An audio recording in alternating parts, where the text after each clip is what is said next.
नमस्कार, मैं हूं प्रभंजन तिवारी और आप देख रहे हैं इंडिया नो 24। आज फिर हम मौजूद हैं पिज़्ज़ा पैराडाइज़ में। जैसा कि आप CS मिश्रा साहब से मिल चुके हैं इससे पहले भी, और कई बार ऐसा हुआ है कि जिसमें हम लोग आते हैं और कवरेज करते हैं, और कवरेज के दौरान मिश्रा सर बताते हैं कि किस तरीके का इन लोग की तरफ से प्रोग्राम चलाया जा रहा है। उसी जो इससे पहले प्रोग्राम चलाए गए हैं उसके क्रम में आगे हम लोगों ने आज मतलब ये आखिरी इनका प्रोग्राम है, और इसमें हम CS मिश्रा सर से सबसे पहले चाहेंगे कि सर अपना परिचय दें और बताएं कि यहाँ पे क्या इनको जिम्मेदारियाँ मिली हैं और क्या है यहाँ पे आज का प्रोग्राम। सर, मैं CS मिश्रा, उप महानिदेशक राज्य राजधानी क्षेत्रीय कार्यालय लखनऊ से। ये 3 दिवसीय क्षेत्रीय प्रशिक्षण कैंप ऑर्गेनाइज किया जा रहा है। ये जो अनइनकॉर्पोरेटेड नॉन एग्रीकल्चरल इंटरप्राइजेस हैं उसके बारे में सर्वे जो 1 अक्टूबर से 2022 से 30 सितंबर 2023 तक होना है उसके संबंध में है। इसमें राज्य राजधानी क्षेत्रीय कार्यालय लखनऊ और क्षेत्रीय कार्यालय प्रयागराज से अधिकारी और जो क्षेत्रकर्मी हैं, डेटा कलेक्टर्स हैं, वो लोग शामिल हैं। तो सर क्या ये जैसा कि आपने जो बताया कि ये अक्टूबर से लेकर के और करीबन 2023 सितंबर तक चलेगा, तो करीबन ये 1 साल का है। तो इस 1 सालों में जो ये कार्यालय से आपकी तरफ से जो सर्वेक्षण हो रहा है, इसमें किस तरीके का सर्वेक्षण होगा और क्या होगा? ये एक्चुअली पूरा 1 साल चलेगा और इस विषय पे पहले भी सर्वेक्षण 21-22 में हो चुके हैं जिसके रिजल्ट्स अवेटेड हैं, और ये सर्वेक्षण बहुत इम्पॉर्टेंट है। ये 2015-16 में भी हुआ है इसके पहले, जिसके रिजल्ट्स हैं हमारे पास। ये सर्वे इसलिए इम्पॉर्टेंट है कि ये जो अनइनकॉर्पोरेटेड सेक्टर, जैसे हिंदी में हम कहेंगे तो असमाविष्ट, जिनका समावेश कहीं ना हो, रजिस्ट्रेशन, जैसे इलेक्ट्रिसिटी यूनिट है तो कहीं रजिस्टर्ड है इलेक्ट्रिसिटी एक्ट के तहत या दूसरे एक्ट के तहत, तो ये जो है कोई अपना शॉप चला रहा है, कोई इंटरप्राइज चला रहा है, तो वो हमारे नॉलेज में नहीं है। आप जनरल हाउस होल्ड में देखेंगे महिलाएं कुछ काम करती हैं और उद्यम करती हैं, लेकिन वो हमें दिखाई नहीं देता है। जैसे अचार बनाते हैं, पापड़ बनाते हैं, या कोई सिलाई का काम, कढ़ाई का काम करते हैं, वो बाहर से नहीं दिखाई देता है। तो वो ऐसे सेक्टर का जो कवरेज GDP में है मोर देन 50% है, जो ग्रॉस डोमेस्टिक प्रोडक्ट है हमारा। तो ये इसलिए इम्पॉर्टेंट है इसका कवरेज करना, जिससे हम ये जान सकें कि इस तरह का जो असमाविष्ट सेक्टर है इसका क्या कंट्रीब्यूशन है GDP में। तो सर जैसे ये जो गांव लेवल पे जो महिलाएं अचार बनाती हैं और पापड़ बनाती हैं, ऐसे मुझे लगता है कि गाँव में, बहुत सारे गाँव में इस तरीके के SHG ग्रुप चल रहे हैं जो इस तरीके का काम करते हैं। तो इनको इस जो अभी आपका सर्वे चलेगा, इस सर्वे के दौरान उनको क्या बेनिफिट होगा, या इस सर्वे के दौरान इस सर्वे से उनको क्या आगे कुछ सरकार की कोई नीतियां हैं, उसके बारे में थोड़ी जानकारी। देखिए, ये हर सर्वे का उद्देश्य यही होता है पॉलिसी प्लानिंग के लिए, चाहे वो गवर्नमेंट का के लिए हो, चाहे वो रिसर्चर अपना रिसर्च करके प्रोड्यूस करते हैं कि आगे पीछे हमारा क्या रहा है, आगे क्या हो सकता है।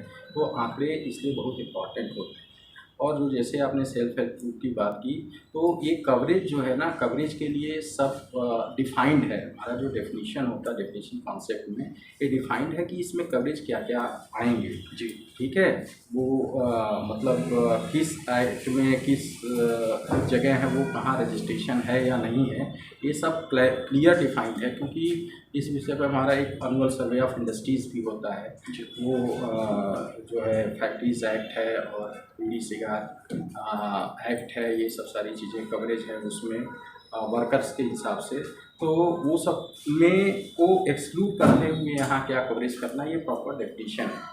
तो बेसिकली इसका, जैसा हमने बताया कि असमावेश, जिसका समावेश न हो, जो हमें परिलक्षित नहीं होता, सामने से हमें दिखाई नहीं देता, तो वो सब चीज़ें लोग मंडी से सब्ज़ी खरीद के लाए और उसको बेचते हैं, वो सब कहीं कवर में नहीं आता है जनरल सर्वे में। तो ये इसमें पता चलेगा हमें। और इसमें आप बता दें ये इम्पॉर्टेंट क्यों है। जो जैसे 15-16 का जो हमारे पास एग्जिस्टिंग रिजल्ट है, इसके अनुसार जो अनुमान था 15-16 का जो सर्वे हुआ था इस विषय पर, उसके अनुसार 6.34 करोड़ ऐसे असमाविष्ट जो इंटरप्राइजेज हैं जो फील्ड में काम कर रहे हैं। आज की डेट में जब सर्वे का रिजल्ट आएगा तो वो और बढ़ के जाएगा, क्योंकि इसकी संख्या डे बाई डे बढ़ रही है।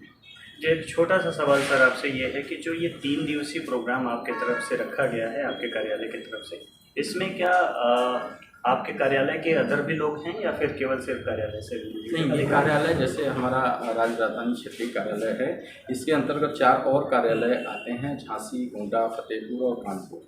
तो यहाँ के अधिकारी कर्मचारी शामिल हैं। इसके अलावा क्षेत्रीय कार्यालय प्रयागराज से लोग आए हैं, उसके अंतर्गत आजमगढ़, गोरखपुर, बनारस वहाँ कार्यालय है, वहाँ के लोग भी यहाँ आए हैं। लगभग कितने प्रतिभागी? 140। इस प्रोग्राम का मतलब मेन उद्देश्य यही था जो अभी सर्वे होना है 2022-23 में, उसके लिए। बिल्कुल सर, कुछ ऐसी चीज़ें जो हमारे द्वारा छूट गई हो और आपसे ना पूछी गई हो जिस पे आप प्रकाश डालना चाहते हैं?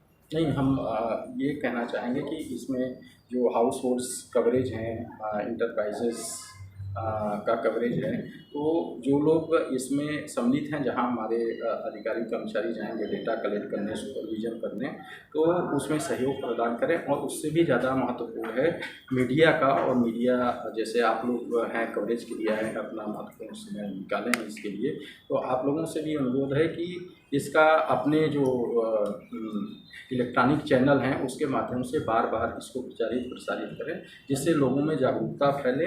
और ये उनकी नॉर्मल रेजिडेंस या जो इंटरप्राइज चलाते हैं उनकी कितनी बड़ी जिम्मेदारी है कि वो गवर्नमेंट की पॉलिसी प्लानिंग के लिए अपना महत्वपूर्ण समय हमारे डेटा कलेक्टर्स को दें, जिससे ये आंकड़े इकट्ठे हों और पॉलिसी प्लानिंग के लिए गवर्नमेंट द्वारा योजनाएं, नीति निर्धारण की जा सके। जैसा कि आप देख रहे थे कि सर के द्वारा बताया गया कि करीबन 1 साल तक ये ऐसा सर्वे चलना है जिसमें आपका सहयोग बहुत महत्वपूर्ण है। आपसे निवेदन है कि इस तरीके के जो सर्वे हो रहे हैं उसमें अपनी सहभागिता दें और बढ़ चढ़ के आगे आएँ। अगर कहीं पे भी कोई अगर सर ऐसी प्रॉब्लम होती है जिसमें किसी को भी कुछ इस सर्वे से रिलेटेड डाउट होता है, तो वो कैसे आपसे इंक्वायरी कर सकते हैं? बिल्कुल, हमारे जो डेटा कलेक्टर्स ऑफिसर्स जाते हैं उनके पास आईडी होती है, उनके पास हमारे ऑफिस से लेटर हेड पर लिखा हुआ एक प्राधिकार पत्र होता है, जिसको वो पढ़ के देख सकते हैं कि ये ऑथराइज्ड ऑफिसर ऑफिशियल हैं जो भारत सरकार के कार्यालय से आए हैं। और उसमें फ़ोन नंबर भी हमारे कार्यालय का होता है, हमारे अधिकारियों का, वो उनसे सीधे संपर्क कर सकते हैं। उनको अगर डाउट है कि ये कोई आया है जो पता नहीं ये ऑथेंटिक आदमी है या नहीं है। और इसके अलावा ये भी जिम्मेदारी, चूँकि हमारे डेटा कलेक्टर्स जो जाएंगे इस बार ये सर्वे, बाकी सर्वे तो अब हम ई सिग्मा कैफी सॉफ्टवेयर के माध्यम से टैबलेट पर डायरेक्ट डेटा कलेक्ट कर रहे हैं फील्ड में। ये सर्वे पिछली बार पेपर शेड्यूल पे हुआ था, ये सर्वे भी इस बार ई सिग्मा कैफी सॉफ्टवेयर के माध्यम से होगा, तो टैबलेट पे डायरेक्ट डेटा एंट्री होगी इसकी। तो जो हमारे डेटा कलेक्टर्स जाएंगे उनको अपना जो जनहित में सब लोग अपना समय निकालें और इन्फॉर्मेशन जो भी पूछे जाएं वो प्रोवाइड करें। और उनके द्वारा जो दिया गया सूचना है, इन्फॉर्मेशन जो हमारे लोग कलेक्ट करते हैं, वो पूर्ण रूप से गोपनीय रखा जाता है, वो कहीं शेयर नहीं किया जाता। जैसा कि सीपी सर ने बताया कि जो ये 1 साल ये सर्वे चलना है, उस सर्वे के दौरान जो भी डेटा आपसे कलेक्ट की जाते हैं उस डेटा को कहीं पे भी लीक आउट नहीं किया जाता है, कोई भी उसका दुरुपयोग नहीं किया जाता है। और आप देख रहे थे सीपी सर के साथ Prabhanjan Tiwari, India now. Thank you.